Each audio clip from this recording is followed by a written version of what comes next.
Flashback to July 2021. My wife Sarah had just passed away, and in the days and weeks that followed, one of the questions that entered my mind often was, what's next?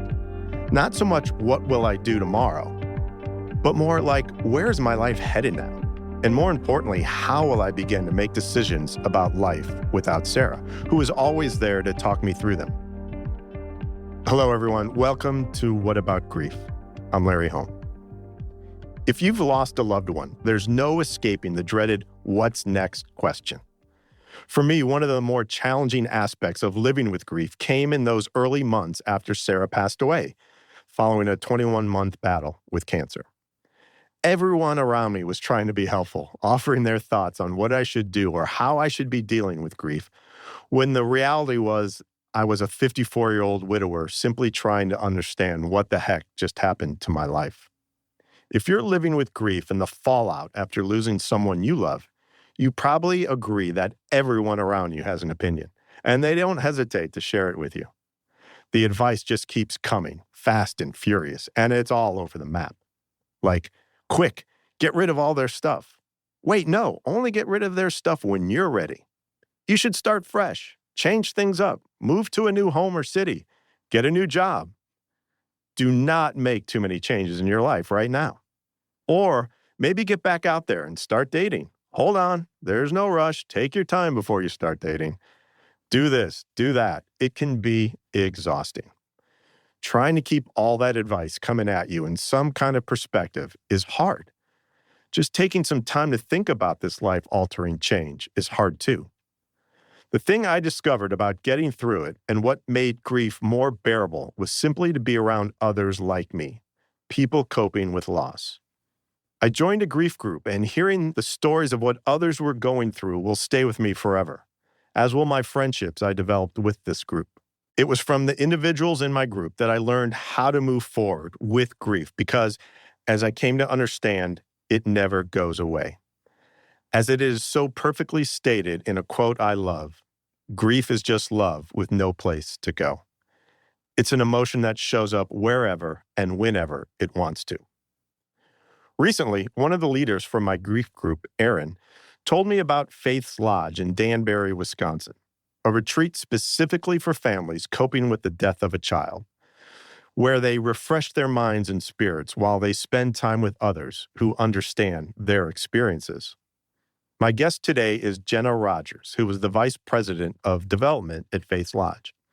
We'll discuss how she came to work at the Lodge, how the Lodge began in 2007, and most importantly, how it helps parents who have lost a child deal with the heavy load of grief.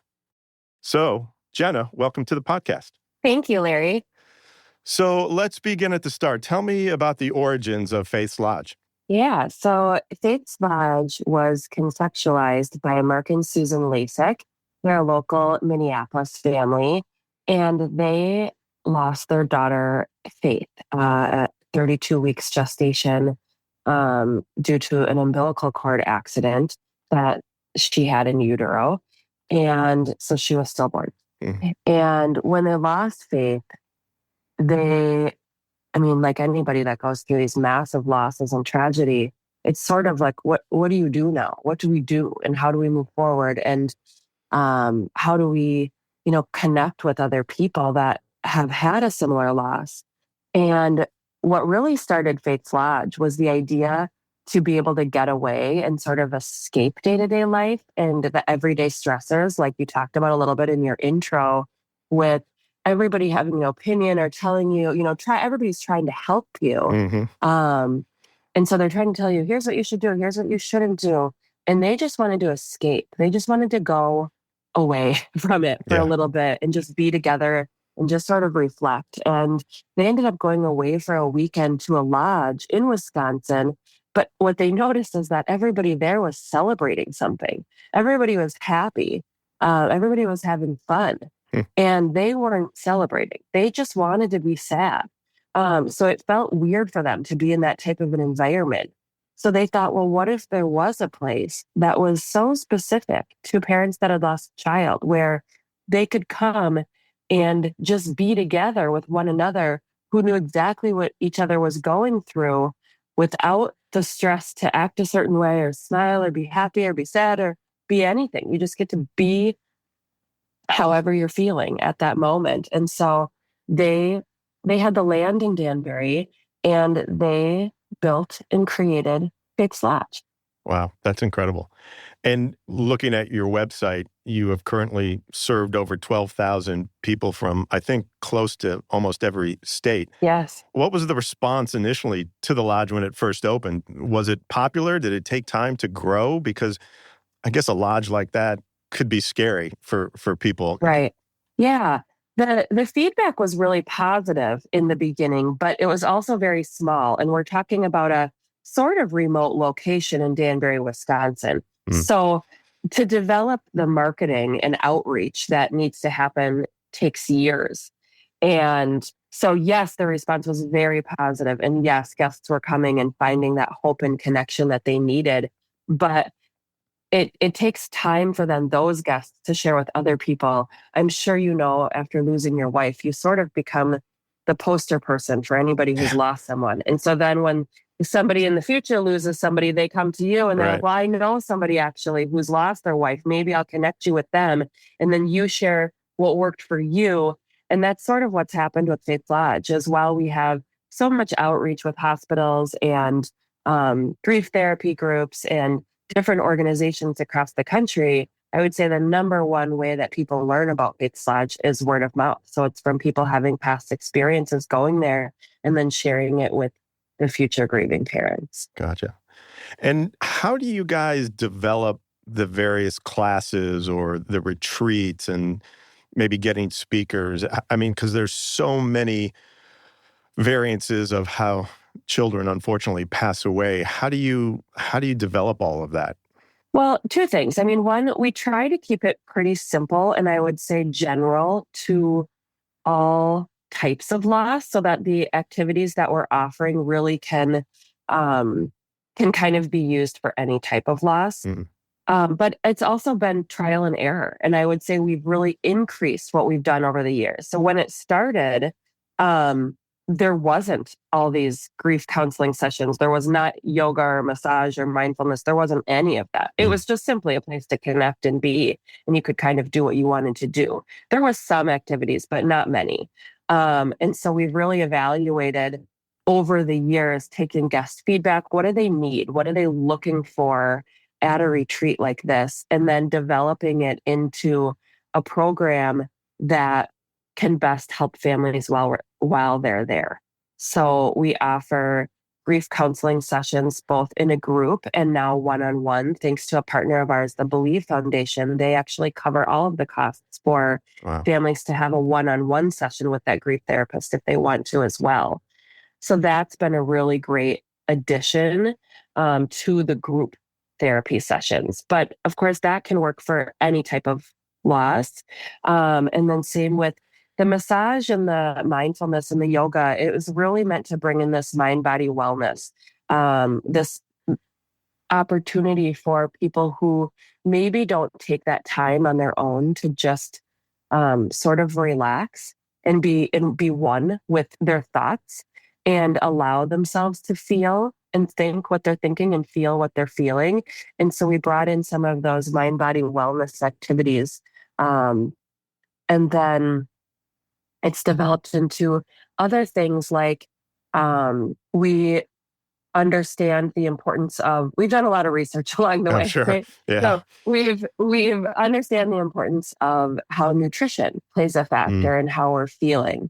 And so we brought in one of the activities that we offer now is a private chef comes in and does a cooking class with the guests wow. and really speaks to and talks about the importance of, the food that we're putting into our body at a time like this where we might just want to hoard potato You're chips, right. but really do that, I can and that's relate to okay. that. I mean, do that, Yeah, yeah, but just how it does affect us. yeah. And so, yeah, it's been a lot of trial and error and figuring out what works and what doesn't and what is received well by our guests. We do surveys at the end of every weekend. And so we really ask and rely on them to tell us like what's working and what's not and what do you like, what's helping the most.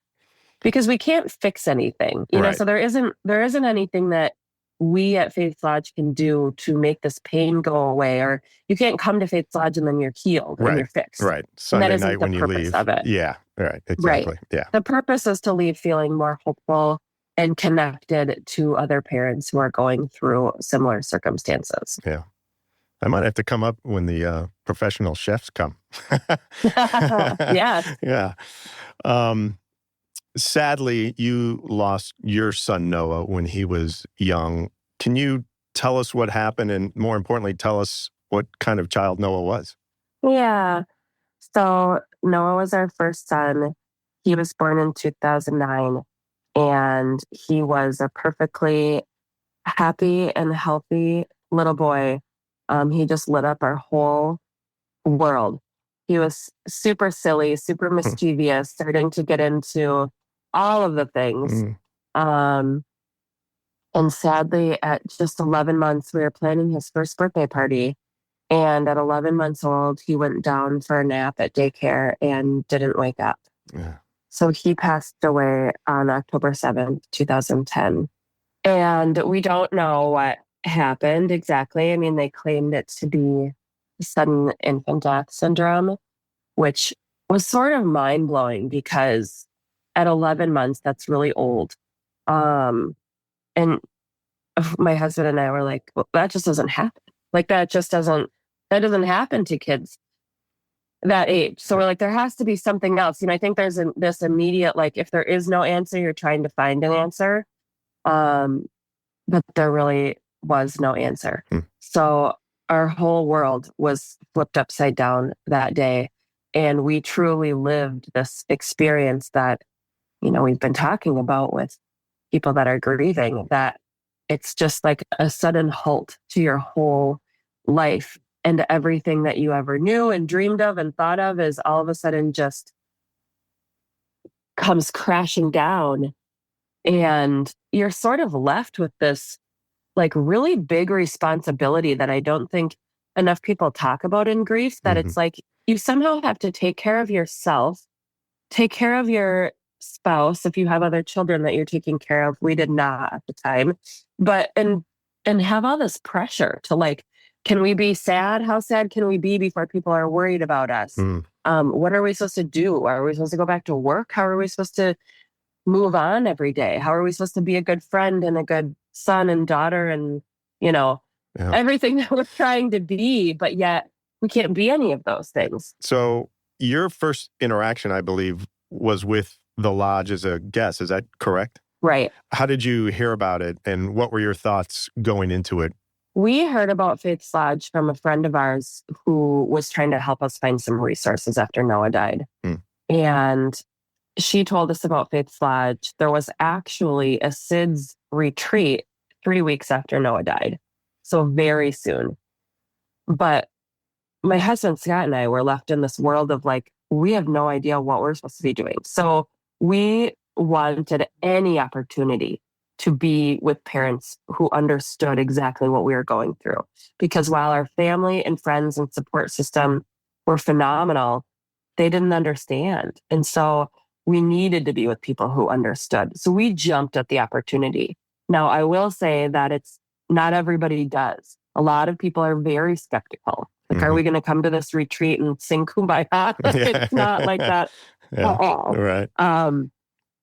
But we were all in. So we went just 3 weeks after Noah died, and I say it honestly saved our life, because we all of a sudden were able to be with people that could understand every feeling that we were having, from like the darkest of darkest feelings to then opportunities that made us laugh, but you feel a little bit guilty about laughing when you're supposed to be so sad.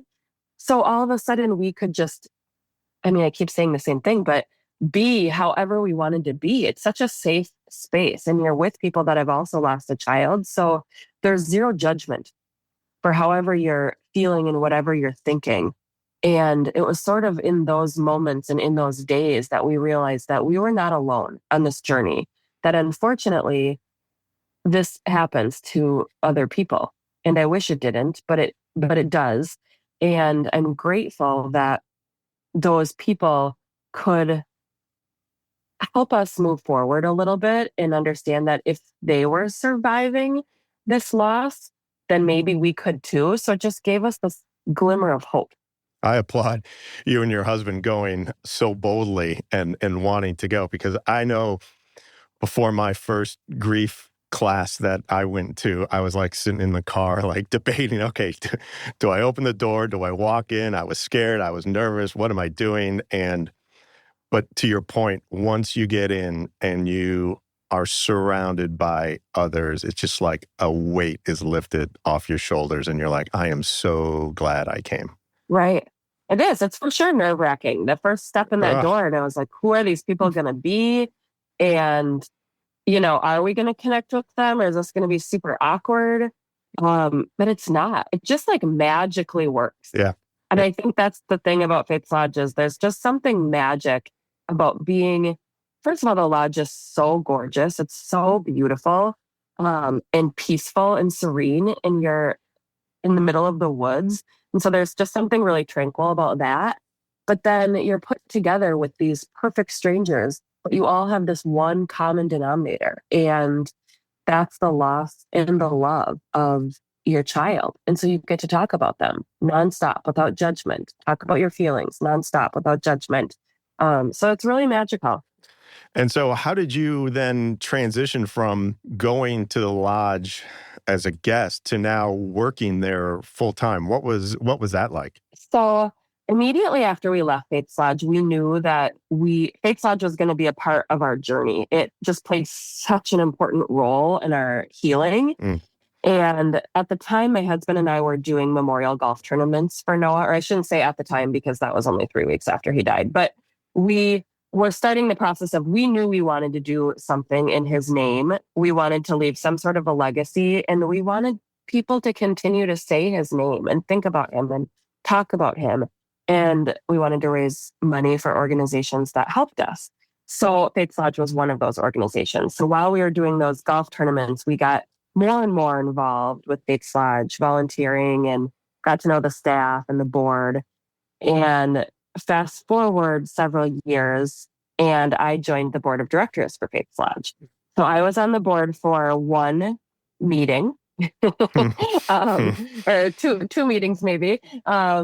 But it was at my first board meeting that they announced that they were hiring for a development position at Faith's Lodge. And it was like, I don't know, the skies opened, and it was one of those moments where I was like, oh my gosh, this is what I'm supposed to be doing. I think you yearn for something where what you were once doing doesn't always fulfill you anymore.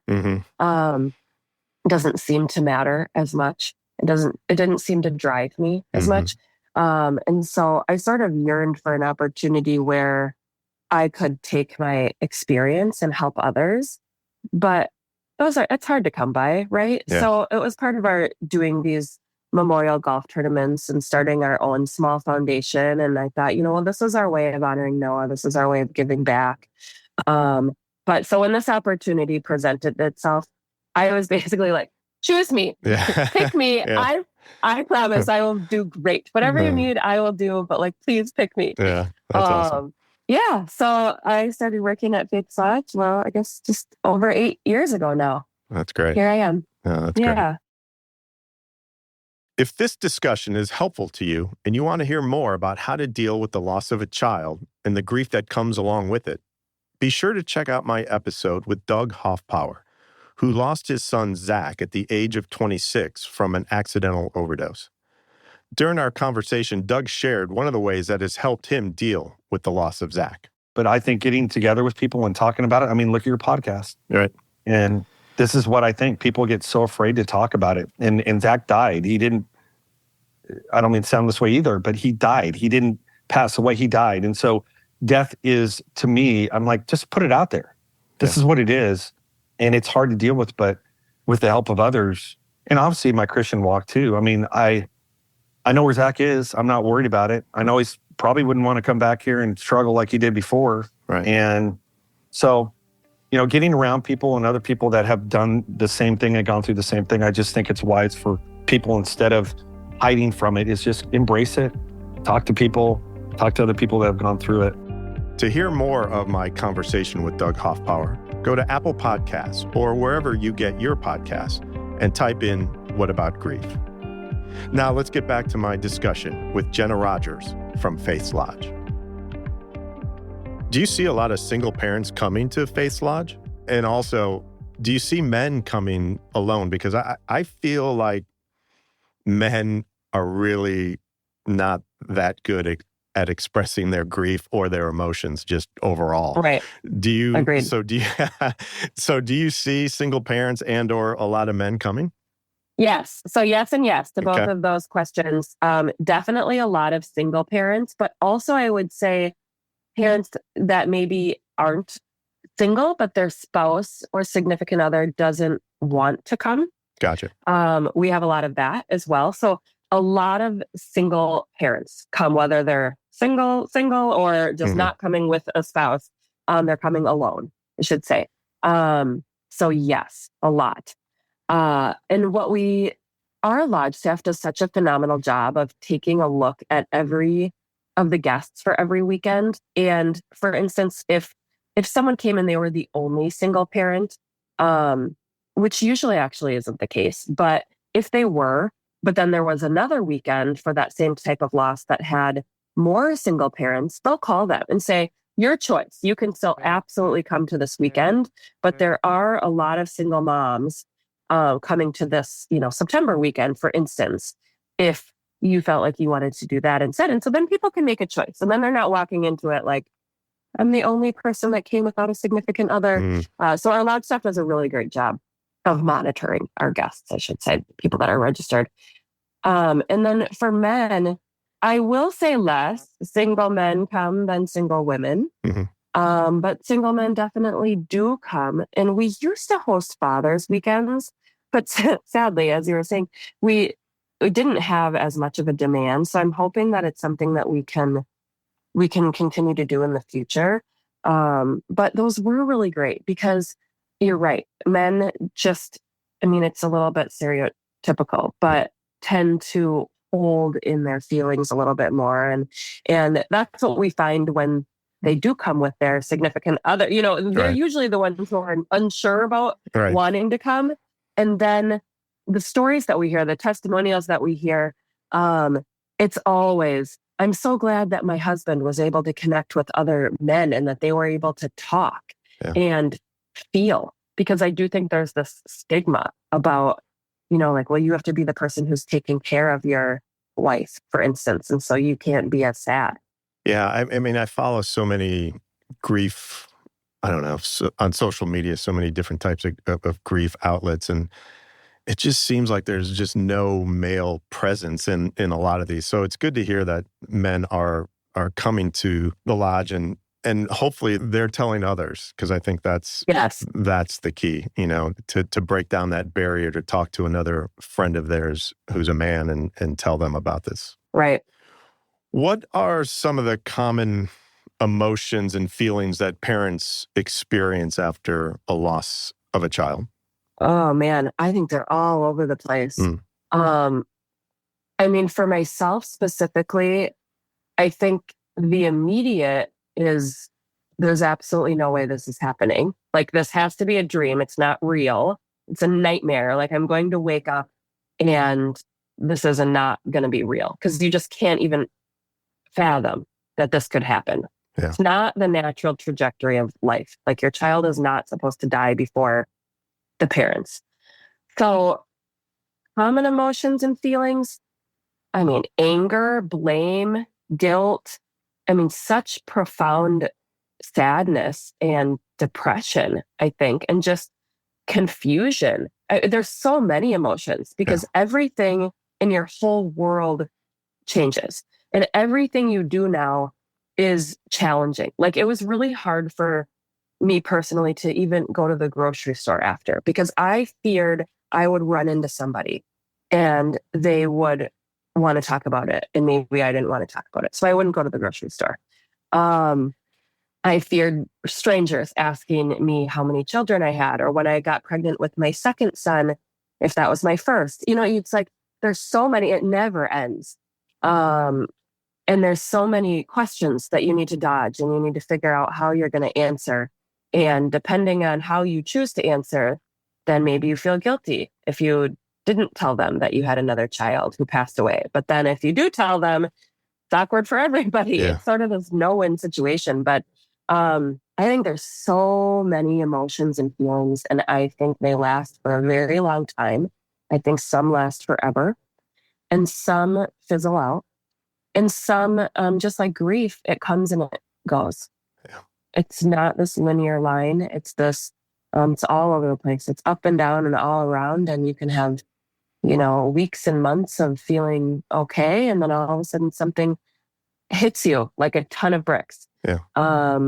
And you can feel that weight again. And then you kind of move through that. And then, so it's just all these different parts of life, the different paths that you're taking. And so it just changes along the way. Yeah. And so I guess on the flip side of that, what are some healthy ways parents remember their child as the years go on? How does one kind of parent a child who has passed away? Great question. And I think everybody does this differently. As you sort of mentioned before, too, there is no right or wrong way. And I think immediately there's a lot of pressure to feel like, well, what is the best way to honor them on their birthday? What is the best way to honor them on the anniversary of the day they died, or Christmas, or whatever it is? And I don't think that there is a best way. I think it is what works for you and your family. And I think it's okay to know that it's going to change over the years. So you might think that on their birthday every year, we're going to have ice cream for breakfast. And now you decide somewhere along the line that you don't want to have ice cream for breakfast anymore. And that's okay. Yeah. It doesn't have to be the same thing. But I would say there's so many different ways. There's anything from doing balloon releases to visiting them at the cemetery to having a gathering of people for cake, maybe. Or I know people that do something on the anniversary every year and they just have a picnic, and whoever wants to come can come. They have a picnic at a park, and that's their way of honoring their child. People do fundraisers, people do events. We have a lot at Faith Lodge. We have a lot of memorial opportunities where people can we have engraved bricks at Faith Lodge that people can purchase in memory of their child. And then that way they can have this nice little saying, and it's there for other parents that come to see. So there's lots of different, I'd say, memorial opportunities that I think can be really special, whether it's a brick somewhere or something else. Yeah. But I think it's just finding ways to talk about them and honor them in a way that feels right for you, that doesn't feel like pressure or stress to do something super big unless you want to do something. But if that feels right. Personally, I said our immediate thought was, well, we want to start a small nonprofit, and we are going to have these golf tournaments, and we're going to give money back to these different organizations. That felt right for us. And I loved every year, everybody gathering together and honoring Noah and talking about him. And it just felt so special. But that's not for everybody, and that's okay. Yeah. There's lots of small ways. I mean, another example is on the anniversary of Noah's death, we used to all take off work, and the kids would pull the kids out of school, and we would go do a fun activity that we thought Noah would enjoy, whether we live in Minneapolis. So we would do the Mall of America has an amusement park in it. We did that for several years. And that's a good example of I thought we would do that every year. That would be the tradition. And then the kids were like, we don't really want to do that anymore. Yeah. And I'm like, that's okay. We'll come up with something else. So we've done all sorts of different things, but we try to do a fun activity. But then I think it's also okay to just lay in bed and be sad. It's okay. Yeah. What's your emotion that day when you wake up and decide from that, right? Oh, it's horrible. Yeah. It's such a heavy day. And the day before, I think the anticipation of the day can sometimes be worse than the day itself. Yeah. It's no matter how many years it's been, it'll be 14 years this year. So it's how many years it's been, all of a sudden you hit close to that October 7th date and the weight just comes piling down. And so, such sadness Yeah. I Yeah. mean, such sadness and sort of brings you back to this disbelief that like, this is your life. Like, Right. did this actually happen? Because now it's been so long. Yeah. And sadly, no, it hasn't been a part of our everyday life for so many years. And so it's a lot of sadness. But then again, we usually plan in advance what we're going to do that day. Because I think if I tried to just figure it out that day, that would be too much. Hmm. And we like to be with our family and our friends too on that day. So that's been really special to us. My wife, Sarah, had maybe 15 pairs of sunglasses scattered all over the house or in her car or whatever. So on her first anniversary of her death, I went out and bought a pair of way too expensive sunglasses in honor of Sarah. So that was something, I just kind of related to and just kind of chuckled. And I was like, I'm going to do this. I'm going to plunge in and do that. So. Do you have a tradition of something that you do annually? Right in now, history, or does it change? Yeah, I mean, right now it's only, this in July will be the third year. And the first 2 years, I just kind of wanted to be by myself and just go through the day and go for a walk and remember her in that way. And people offered to, get together. I'm thinking about what I'm going to do in July on the 8th, and maybe I'll break out and do something. I mean, Sarah was a lot of fun and always wanted to be with people and smile and laugh and listen to them and talk with them. So maybe I'll break out of my shell and do something with others. I know I won't buy another pair of sunglasses, though. I think, what are your thoughts on why it is such a comfort to be surrounded by people going through a similar situation? I mean, the key is that they can immediately understand and relate to you. But to me, that is such an important factor, is to be surrounded by those who are going through it at that time as well. Do you agree? Absolutely. Yeah. I think grief is so isolating. Mm. And again, nobody knows what you're feeling except for you. You're the only person that Yeah. knows what you're feeling or what it's like, to lose that specific person. And so then the next step out is those that have also lost that, significant person, a spouse, a child, a sibling. And so I think we naturally find comfort in people who are like us. And that's how, we develop friendships. Yeah. And so it transitions into grief that same way, is that you hold this major common tragedy and you're the only people who understand what it's like. And so you can't, because I do think it's hard to talk about it every day with your family and your friends and coworkers or whoever else might be in your life. There's this, like, I don't know, like somewhere along the lines, you feel like I can't just continue to talk about this every day, that Right. people might be annoyed or people, Right. don't want to talk about it, but they're going to listen because they're going to be nice. So you just get to share whatever it is that you're feeling, and that feeling of isolation just lifts. Yeah. And you're no longer alone in it. Yeah. Do you hear from parents that they might be scared or fearful to have a child again after losing one? For sure. I think it's super scary, especially depending on how your child passed away. A lot of us, before we lose a child, we live a little bit in this naive world that if you make it past 12 weeks of pregnancy, you're going to go on and have a healthy baby. If they make it past a year, the SIDS thing is out of the picture. If they make, we sort of live in this naive world that these things don't happen to us or that they won't happen to us. And so all of a sudden when they do, you have this entirely different feeling of now everything can go wrong. Now, all the things that can go wrong. And so it's really scary every step of the way. I think especially if you lose a baby during pregnancy or late in pregnancy, or if it's a stillbirth, then that pregnancy is very scary. And with us personally, Noah was 11 months. So for us, it was like getting to that 1 year mark was really important to us. And then we could just breathe a little bit better. But it's terrifying. I mean, I don't think we slept for a year. Yeah, I can imagine. Do you have a lot of recurring visits by parents? Yes, we do have parents that come again, but I would say that the majority of our guests are first-time guests.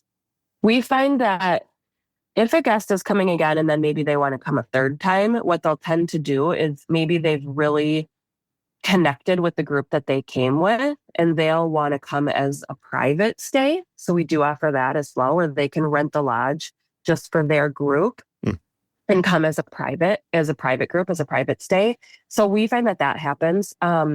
But we welcome guests to come back. I think it's really helpful for people that are a little bit further out in their grief journey to be with newer grieving parents so that they're sort of this beacon of hope for the newly grieving it looks like they're finding some joy in their life. It looks like they have found ways to be happy or laugh, which I think, immediately after a loss, you think that will never happen again. You will never be happy. You will never smile, and there will be no joy in your life ever again. Yeah. So to have somebody that gives you this feeling of hope that can happen, I think is really special. I saw on your website there were a lot of photos of rocks that were painted, I assume, with maybe a child's name or their dates or something like that. Can you explain what that's all about? Because it seems really, really cool. Yeah.